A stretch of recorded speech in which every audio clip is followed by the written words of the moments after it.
ఓం నమః శివాయ. ఓం నమో నారాయణాయ. ఓం శ్రీ స్వర్ణాకర్షణ కాళభైరవాయ నమో నమః.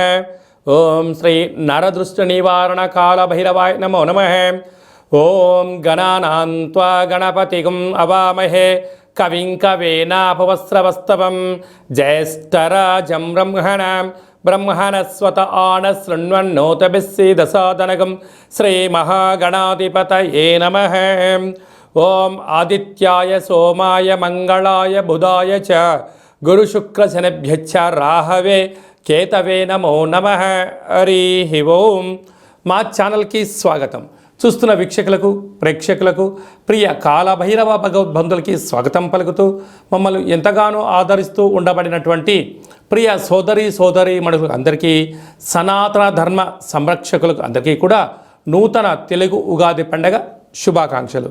శ్రీ క్రోధినామ సంవత్సరంలో అందరికీ నిండు నూరేళ్ల ఆయురారోగ్యాలను ప్రసాదించాలని, వారాలు 7, తిథులు 15, నక్షత్రాలు 27, రాసులు 12, లగ్నాలు 12, మహర్దశలు 9, అలాగనే షడ్రుచుల సమ్మేళనమే 6 ఋతువులతో కూడుకున్నటువంటి తీపి, కారం, పులుపు, చేదు, వగరు అనేటువంటిది ఎలా ఉంటుందో మనిషి జీవితంలో కష్టాలు సుఖాలు ఎప్పుడు ఉంటాయి. ఎవరి జీవితంలో కూడా ఎప్పుడు కూడా పూర్ణిమ శాశ్వతం కాదు, అమావాస్య అనేటువంటిది ఎప్పుడు అడ్డంకి కాదు అని చెప్పి గుర్తుపెట్టుకోవాలి. కనుక ఈ 360 రోజులు ఈ క్రోధినామ సంవత్సరంలో 30 సంవత్సరాల తర్వాత శని భగవానుడు తన సొంత గృహంలో ఉండగా వచ్చినటువంటి క్రోధినామ సంవత్సరం కావడం వలన అందరికీ నిండు నూరేళ్ల ఆయురారోగ్యాలని, విద్య, ఉద్యోగ, వ్యాపార, రాజకీయ, సేవారంగ కార్యక్రమాల్లో అన్నింటా విజయం సాధించాలని కోరుకుంటూ ఈ సంవత్సరంలో అందరికీ తెలుగు ఉగాది పండుగ శుభాకాంక్షలు. ద్వాదశ రాశిలో గ్రహ గమనాన్ని ఒకసారి వీక్షింపచేద్దాం. మేషరాశిలో గురు సంచార స్థితి, కన్యరాశిలో కేతు భగవాను సంచార స్థితి, కుంభరాశిలో శనిచర స్వామివారు స్వక్షేత్ర సంచార స్థితి, మీనరాశిలో రాహు సంచార స్థితితో ద్వాదశ రాశిలో గ్రహ గమనాలు ఈ విధంగా ఉన్నాయి. అలాగనే మనకు 26/4/2024 సంవత్సరంలో అనగా ఈ తెలుగు ఉగాది పండగ తదనంతరమే గురువు మేషరాశిలో నుంచి వృషభ రాశిలోకి నర్మదా నది పుష్కర సందర్భంగా గృహ మార్పు ఉందని చెప్పి గమనించాలి. ఈ క్రోధినామ సంవత్సరానికి అధిపతి రాజు అంగారకుడు. ఎందుకనగా ఈ సంవత్సరము మనకు తెలుగు ఉగాది పండగ మంగళవారం రోజు అవ్వడం వలన, మంగళవారానికి అధిపతి కుజ భగవానుడు అవ్వడం వలన, ఈ సంవత్సరానికి రాజు కుజుడు అవ్వడం వలన నిత్యము అనేక మంది క్రోధము, ఆవేశము అనేటువంటి పరిస్థితుల్లో ఉండడము, ఎర్రటి నేలలు, ఎర్రటి పంటలు బాగా పండడము, అద్భుతమైనటువంటి కందులు, మిరప, ఎర్రటి నేలలు, సంపూర్ణమైనటువంటి ఆహార ధాన్యాల ఉత్పత్తులు చాలా అద్భుతంగా ఉంటాయని చెప్పి కూడా గమనించగలగాలి. కాకపోతే ప్రజలందరూ కూడా ధర్మ మార్గంగా, ఆధ్యాత్మికంగా ఉండడము, తల్లిదండ్రులను, గురువులను, ధర్మాన్ని ఎవరైతే ఆచరిస్తారో వారికి రుణభయం, రోగభయం, శత్రుప్రయం, ప్రమాదాలు తొలగిపోతాయని చెప్పి కూడా గమనించగలగాలి. అలాగనే ఈ సంవత్సరము మంత్రివర్యులు శని భగవానుడు అవ్వడం వలన ఆ శని భగవానుడు ప్రస్తుత కాలమాన ప్రకారంగా కుంభరాశిలో సంచారము చేయడం వలన ధర్మ మార్గంగా ఎవరైతే ఉంటారో వారికి చాలా మంచి కాలము అని చెప్పి గమనించగలగాలి. తెల్లటి నువ్వులు, విశేషమైన నీలం రంగు పదార్థాలు, పుష్పాలు, పండ్లు, పదార్థాలు, అద్భుతమైనటువంటి ధర్మ పరిపాలనగా, ధర్మంగా, న్యాయంగా, నీతిగా ఉండబడిన వారికి చాలా మంచి కాలం అని చెప్పి గుర్తుపెట్టుకోగలగాలి.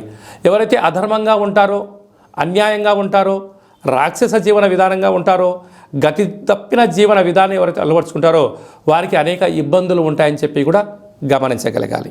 ఈ సంవత్సరము పశుపాలకుడు కృష్ణ పరమాత్ముడు అవడం వలన గోవులు, పశువులు సమృద్ధిగా ఆయురారోగ్యాలుగా ఉండడం, మంచి పాడి, మంచి పంట, ఐశ్వర్యము, సుఖవంతమైన జీవనం ఉండడం జరుగుతుంది అని చెప్పి గమనించాలి. కాకపోతే ఈ సంవత్సరము శుక్రుడు అనేక రకాలమైనటువంటి ప్రభావం అధికంగా ఉండడం వలన అనేక మంది నిత్యము రోజు నూతన వస్త్రాలకు, బంగారు ఆభరణాలకు, వజ్ర వైడూర్యాలకు, విలాసవంతమైన జీవితాలకు, ఆధ్యాత్మిక తీర్థయాత్ర కార్యక్రమాలకి మొగ్గు చూపడం జరుగుతుంటుంది. కాకపోతే విచక్షణారహిత జీవితాన్ని పొందడానికి, మద్యమత్తు మాంసాల జీవితాన్ని పొందడానికి ఎక్కువ మంది మక్కువ చూపించే పరిస్థితి ఉంటుంది.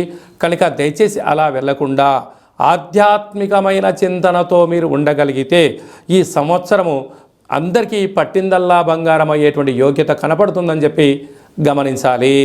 మీనరాశి వారికి ఈ క్రోధినామ సంవత్సరంలో ఎలా ఉండబోతుందో ఈ వీడియోలో సవివరంగా సంపూర్ణంగా తెలుసుకుందాం. మీనరాశిలో ఏ నక్షత్రాలు వస్తానగా పూర్వాభాద్ర నక్షత్రంలోని చివరి పాదం 4వ పాదము, ఉత్తరాభాద్ర నక్షత్రంలోని 4 పాదాలు, రేవతి నక్షత్రంలో 4 పాదాలు కలిపితే మీనరాశి. మీనరాశి యొక్క అధిపతి దేవగురు బృహస్పతి. ఈ సంవత్సరము నీరసాధిపతి గురువు అవ్వడం వలన మీనరాశి వారికి చాలా మంచి కాలం ఉందని చెప్పి గమనించగలగాలి. ఆదాయం 11, వ్యయం 5 అనగా ₹6 స్థిరచరాస్తులు వీరి సొంతం కాబోతున్నాయి. ఎన్నో రోజులుగా ఎదురు చూస్తూ ఉండబడినటువంటి స్వగృహము, వాహనము, షేర్లు, ఫ్యాక్టరీలు, కర్మాగారాలు నెలకొల్పబోతున్నారని చెప్పడంలో ఏమాత్రము సందేహమే లేదు. రాజ్యపూజ్యం 2, అవమానం 4. మీరు ఎదిగే కొద్దీ ఒదిగి ఉండాలి. శత్రువులు పంచి ఉన్నారు, తస్మాత్ జాగ్రత్త. అదే కాకుండా ఈ ఉత్తరాభాద్ర నక్షత్ర జాతకులకు డిసెంబర్ నుండి ఉగాది వరకు చివరి సున్న కారణం వలన ఆరోగ్యము, సర్జరీలు, కొద్దిపాటి ప్రమాదాలు పొంచి ఉన్నాయి, తస్మాత్ జాగ్రత్త. రేవతి నక్షత్ర జాతకులకు ఉగాది పండుగ నుండి డిసెంబర్ వరకు అనుకూలంగా లేని కాలము అని చెప్పి గుర్తుపెట్టుకోవాలి. ప్రథమ సున్న, మధ్య సున్న కారణం వల్ల ఏ పని చేయాలన్నా చేయకూడదా, చేస్తే ఏంటి, చేయకపోతే ఏంటి, నిత్యము మానసికమైన సంఘర్షణలో ఉండే పరిస్థితి ఉంటుంది. దయచేసి అప్పులు ఇవ్వద్దు, అప్పులు తెచ్చుకోవద్దు. రెండిటి వలన మీకు స్థిర చరాస్తులు పోగొట్టుకునే పరిస్థితి చాలా అధికంగా ఉంటుందని చెప్పి గమనించాలి. ఈ నీరసాధిపతి ఈ రసాధిపతి గురువు అవ్వడం వలన వృక్షాలు, అగరబత్తులు, సెంటు, పన్నీరు, సుగంధ పరిమళాలు, వస్త్ర వ్యాపారాలు, విదేశాలకు ఎక్స్పోర్ట్స్ ఇంపోర్ట్స్ చేసేటువంటి వారందరికీ కూడా ధర్మ మార్గంగా, న్యాయంగా, ఆధ్యాత్మికంగా ఉండడం వల్ల, వృక్ష సంపదను పెంచి పోషించడం వలన వ్యవసాయ సోదరీమణులకు చాలా మంచి కాలం అని చెప్పి గమనించాలి.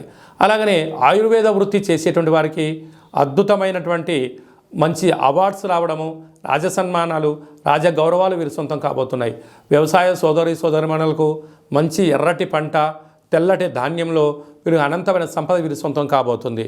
అదే కాకుండా వీరికి ఒకవైపు ఏళ్ళనాటి శని ప్రారంభ సంచార స్థితిలో ఉండడం, 30 సంవత్సరాల తర్వాత శని భగవానుడు తన సొంత ఇంట్లో ఉండగా వచ్చినటువంటి ఈ క్రోధినామ సంవత్సరం అవ్వడం వలన ఏకభుక్తము, వీలైనంత వరకు ప్రతి గురువారం కానీ శనివారం కానీ ఒక పూట భోంచేయడము, భూసేనము, నేల మీద పడుకోవడము, గోవులకు, పక్షులకు, నీటి జీవరాశులకు ఆహారాన్ని వేయడము యోగదాయకంగా భావించగలగాలి. అలాగనే మీనరాశి జాతకులకు ఈ సంవత్సరం పుష్కర స్నానం చేయడము అదృష్టవంతంగా భావించండి. ఎటువంటి పరిస్థితుల్లో ఆధ్యాత్మికత, వీలైతే శివలింగ ప్రతిష్ఠ చేయడము మంచిది. స్వర్ణాకర్షణ కాళభైరవ స్వామి యొక్క ఆనంద దీపాన్ని ఇంట్లో పెట్టుకోవడము, స్వామివారి యొక్క స్మరణ, కాళభైరవ అష్టకము, కూష్మాండ దీపాన్ని పెట్టడము, స్వర్ణాకర్షణ కాళభైరవ స్వామి యొక్క ముగ్గును ఇంటి బయట ఏర్పాటు చేయడం వలన అదృష్టం, ఆనందం మీ సొంతమవుతుంది. కనుక మీనరాశి వారికి శుభం, జయం, లాభం జరుగుతుందని చెప్పి గమనించాలి.